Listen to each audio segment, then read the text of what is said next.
I used to think my life was exactly what it looked like from the outside. Comfortable, loving, safe. Our house always smelled like fresh coffee and lavender. Family photos filled every wall, and Victor's laugh used to make the whole place feel alive. He was my best friend, my calm, my forever. He held me when I broke down, brought me tulips in winter, and whispered promises that felt real. But lately, something in the air had shifted. The warmth started slipping away, quietly, like steam off a cooling cup. At first, I tried to explain it to myself. Work stress, maybe. He'd been talking about that new campaign at the office nonstop.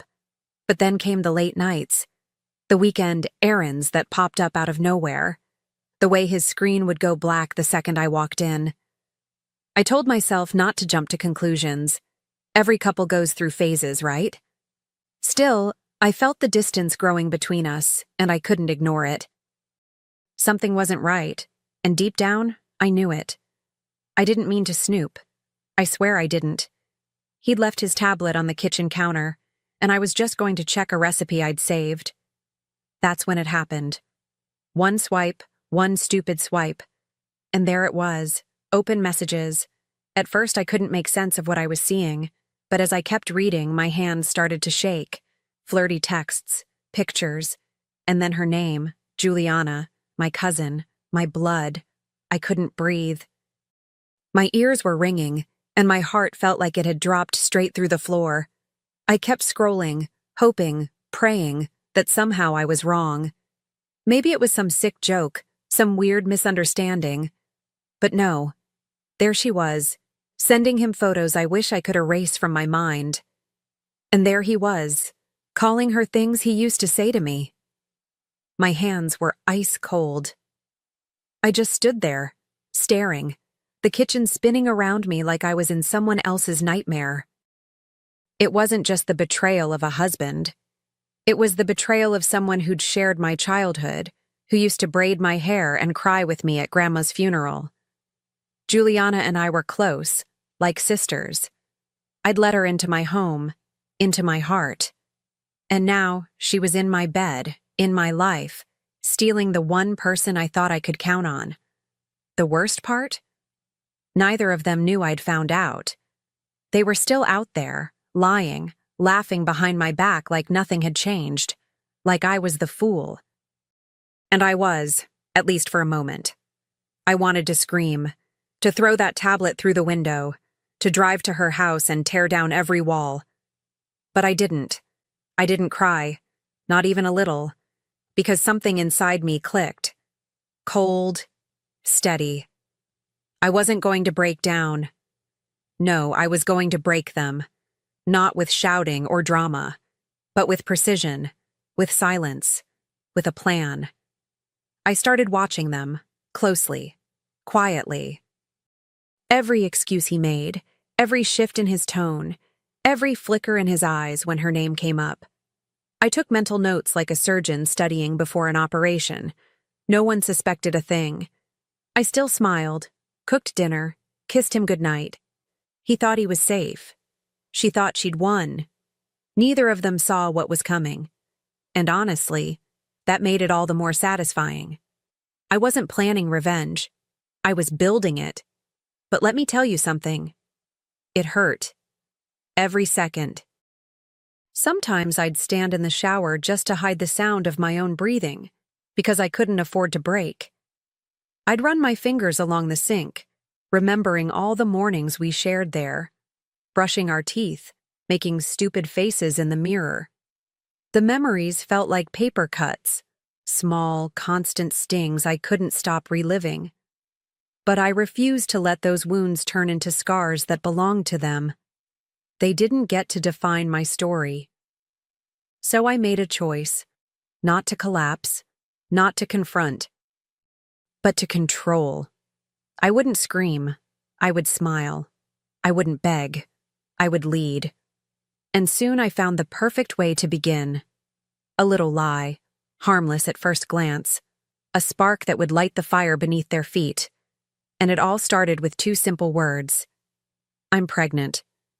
I'd never lied like that before. not about something so big, so loaded with consequence. But that morning, I looked him straight in the eyes, let my lower lip tremble just a little, and whispered, "Victor, I'm pregnant." His face froze, like someone had pressed pause on the man I used to know. And for a second, I swear, I saw guilt flash across his features before he masked it with forced joy. He wrapped me in his arms, too tight, too fast. I could feel his heartbeat. It wasn't excitement. It was panic. He said all the right things. "Wow, really? That's amazing. We're gonna be okay, baby." But his hands were cold. His voice cracked on the word, "we." I knew exactly what was going through his mind. How do I keep this from Juliana? And that's exactly where I wanted him. Cornered, tangled, afraid to make a wrong move. I acted like I believed him, like I was floating on a cloud of baby bliss. And the best part? He didn't suspect a thing. By dinner, the news had traveled. I accidentally left the ultrasound printout, totally fake, on the fridge, right next to our grocery list. My sister screamed when she saw it. My mom cried. Victor stood there, smiling like a man walking through fire in a silk suit. But the real fun began when Juliana found out. She texted me a single word. "Seriously?" I didn't reply. I didn't have to. That silence said everything. And oh, how she hated that. She started slipping almost immediately. You could feel the tension in every word she spoke around me. Tight, brittle, like a woman holding her breath. At a family brunch, she barely looked at me. When she finally did, her smile was a cracked plate, all edges and no warmth. Victor tried to act normal, but I could see it. The way his leg bounced under the table. The way he avoided eye contact. I watched them like a hawk. Every glance, every twitch, every lie layered over another. At home, Victor was different. He hovered, asked too many questions, offered to cook, to clean, to run to the store for snacks I hadn't even craved. I played the glowing mom-to-be, rubbing my belly, humming lullabies, flipping through baby name books just loud enough for him to hear. And when I caught him staring, I'd give him this soft, dreamy smile. It was all theater. But I was the star, the director, and the script was mine.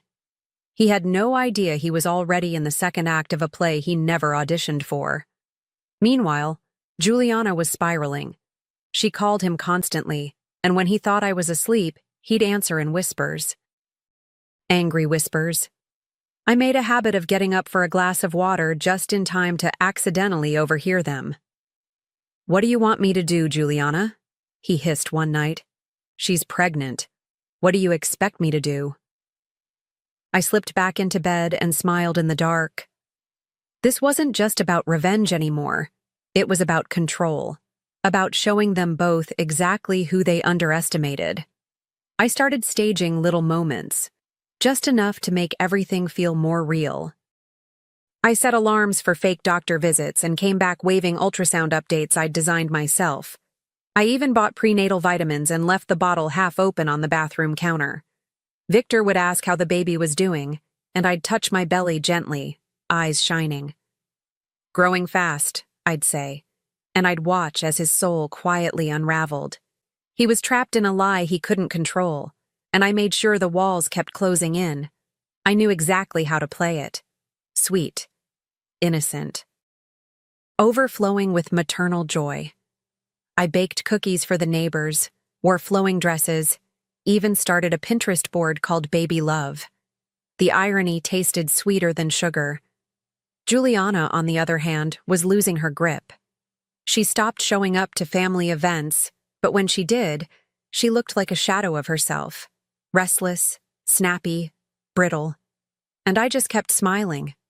Being the woman everyone adored. The mother-to-be with a heart of gold. But the best part? No one knew I was watching. Listening. Gathering every scrap of their mess while they drowned in it. I wasn't done yet, not even close. The storm hadn't hit. Not really. I was just turning up the pressure, slowly, like tightening a lid on a boiling pot. And soon, I'd make sure it exploded, exactly when and where I wanted. Things got tight, tense, the kind of tense you can feel in your teeth. Every morning, Victor would kiss me goodbye with a smile that didn't quite reach his eyes, and every evening, he came home more worn, more twisted up inside. I kept the act going, of course. "The baby and I missed you," I'd whisper, curling into his side like everything was perfect. And he'd nod, say something soft, but I could hear it, the crack in his voice. He was breaking, and I was right there to watch it happen.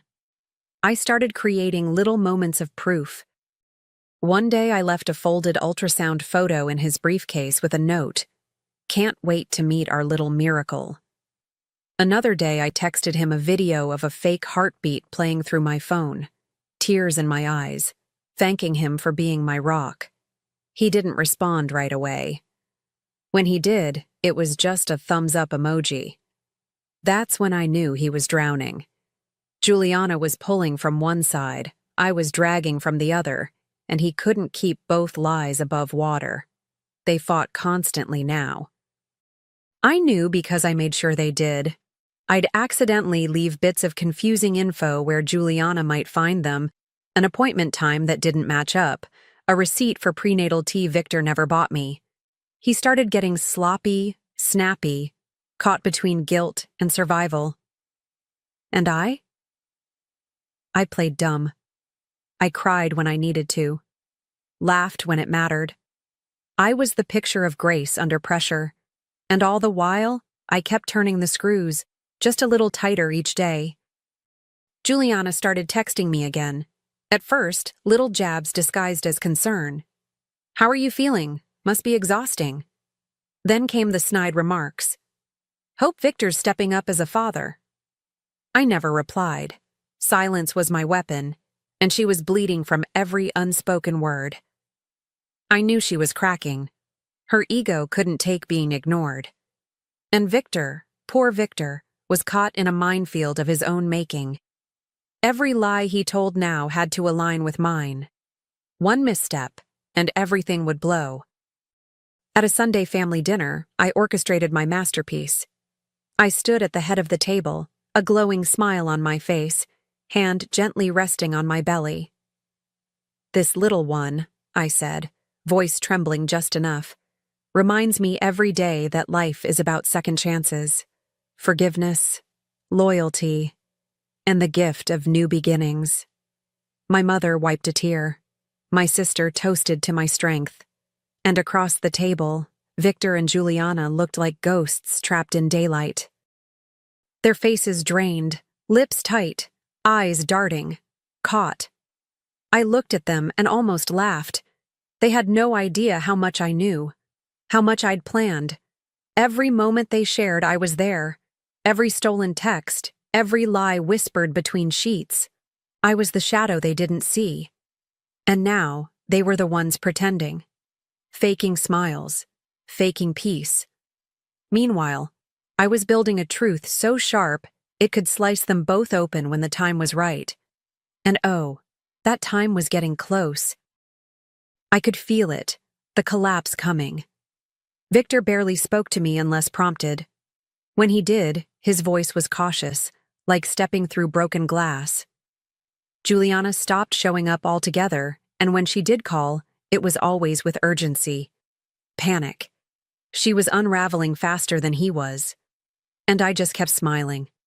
I'd rub my stomach at the perfect moments, let people fawn over me, ask me baby names, give me gifts. I became untouchable, sacred. No one lies to a glowing mother, not without consequence. I started dreaming about it, the moment I'd finally let it all spill. What it would look like, what I'd wear, how their faces would fall. I didn't want revenge that screamed. I wanted revenge that whispered, that slid in under their skin and stayed there. Something unforgettable, something public, something they'd never live down. But it had to be perfect. The timing, the crowd, The reveal.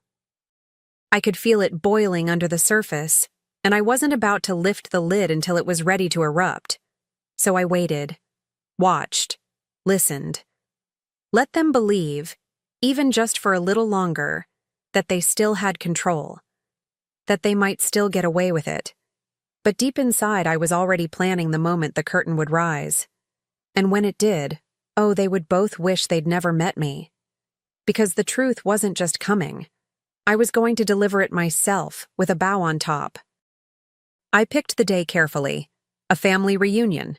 How poetic. My mother insisted on throwing a baby shower at the same time, and I didn't stop her. In fact, I helped plan it. Baked cookies, wrapped favors, smiled for every photo. It was the perfect storm. Relatives from out of town, lifelong friends, and enough decorations to make it all feel festive. I wore a soft blue dress, the one Victor used to say made me glow. And I did glow, just not for the reason anyone thought. Victor looked like hell. Dark circles, nervous laugh, overcompensating with jokes and forced affection. Juliana? She almost didn't come. But she did. She walked in late, hair too perfect, smile too tight. And when she saw me standing next to Victor, hand on my belly, her eyes twitched with something between rage and fear. I welcomed her like a sister, hugged her, whispered, "So glad you made it." The truth was, I wouldn't have done it without her there. This moment was meant for both of them. People were everywhere, drinking punch, laughing, celebrating a baby that didn't exist. I let it build.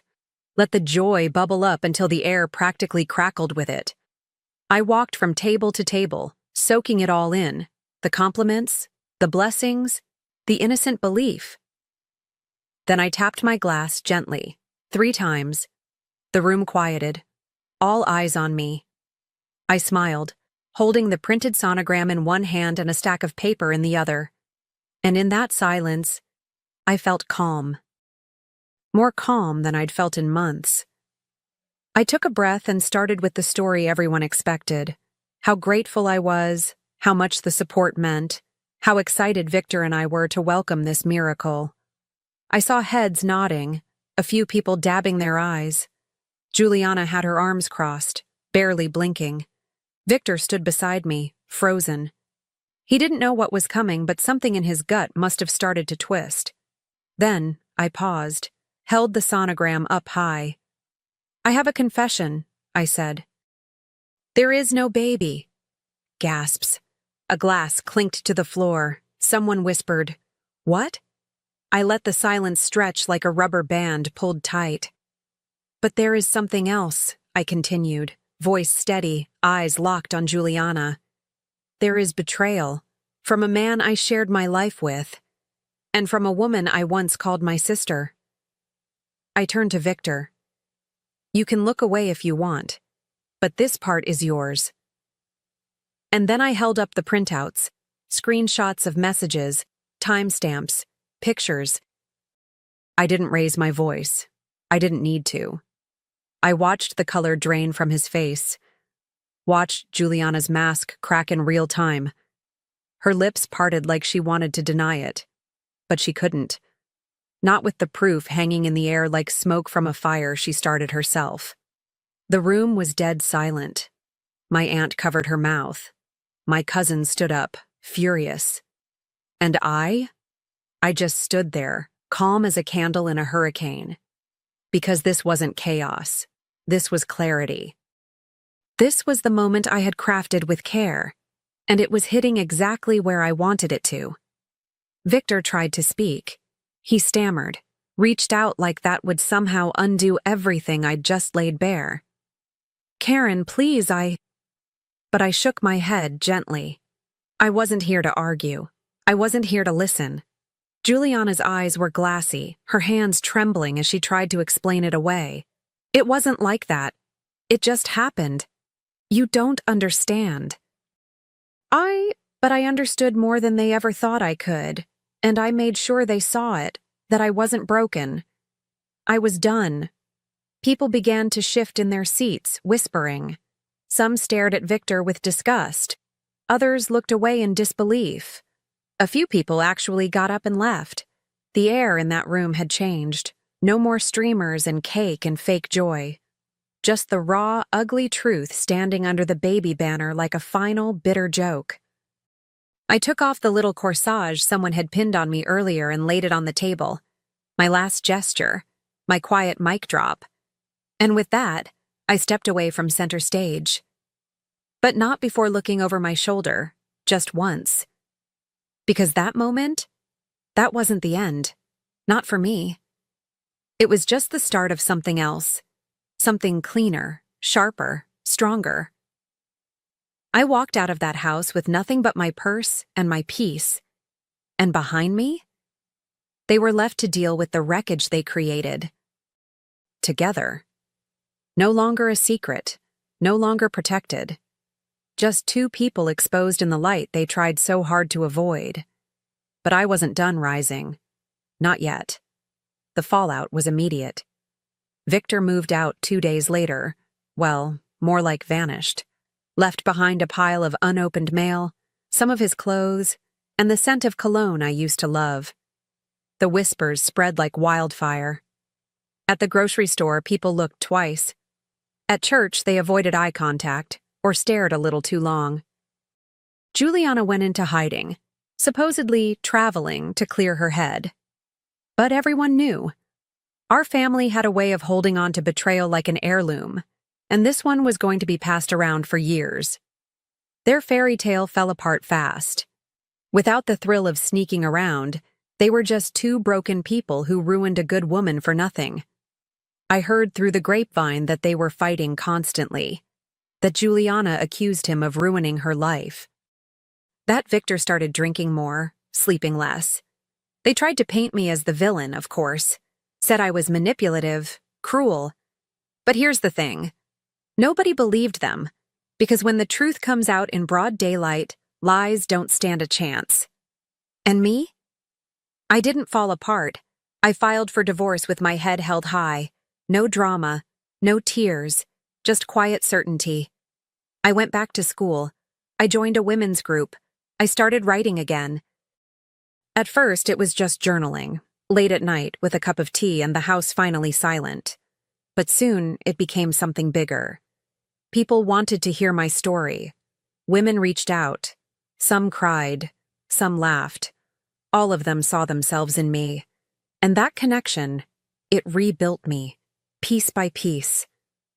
I started living again, not just existing in the shell of a woman who'd been betrayed. I changed my hair, redecorated the house, gave away every single thing that reminded me of them. I even got rid of the couch where I once cried myself to sleep, replacing it with one so bright and bold it made me feel alive just looking at it. My mornings became mine again. Coffee in hand, sunlight on my face. No tension hanging in the air like a ghost. And the silence? It became peace, not punishment. People started treating me differently. Not with pity, but with respect. The kind that sticks. Friends I hadn't heard from in years reached out. Strangers at events whispered, "You're that woman from the story, right?" I never flinched. I never looked away. Because yes, I was her. The woman who turned devastation into power. I wasn't just surviving. I was building something unshakable. I started consulting, speaking, helping others reclaim their stories. Because mine wasn't unique, but it was proof that healing doesn't mean forgetting. It means transforming. Sometimes, late at night, I'd wonder if Victor ever truly understood what he lost. Not just me, but the version of himself he destroyed. Same with Juliana. Maybe she thought she'd won something, but in the end, all she did was strip herself bare in front of everyone who used to love her. I don't hate them. Not anymore. They gave me the fire I needed to burn down the old version of my life. And in its place, I built something stronger. I walk differently now. Shoulders back, steps steady. Not because I'm trying to prove anything, but because I don't have to. The weight that once clung to me like a second skin is gone. People still talk, sure. They whisper. They speculate. They wonder what I'll do next. And honestly, let them. Because I know who I am now. Not someone's wife. Not someone's second choice. I am the woman who looked heartbreak in the face and didn't blink. I'm writing my story, not just metaphorically. A memoir, maybe. A cautionary tale. Or maybe just a love letter to the version of me that refused to disappear. It's funny. They thought they broke me. They thought I'd fade into bitterness, into silence. But instead, I found my voice, and I used it. Not to scream, but to speak clearly. Loud enough for every other woman walking through betrayal to hear, "You are not done. You are becoming." And that's the truth they'll never escape. Victor and Juliana can have their shame, their silence, their shattered illusion. I have something better: freedom, self-respect, a future that's finally truly mine. And as I step forward, heels clicking against the pavement, wind catching the edge of my coat, I don't look back. Because what's behind me burned, and what's ahead, it's wide open, bright, and it belongs to me.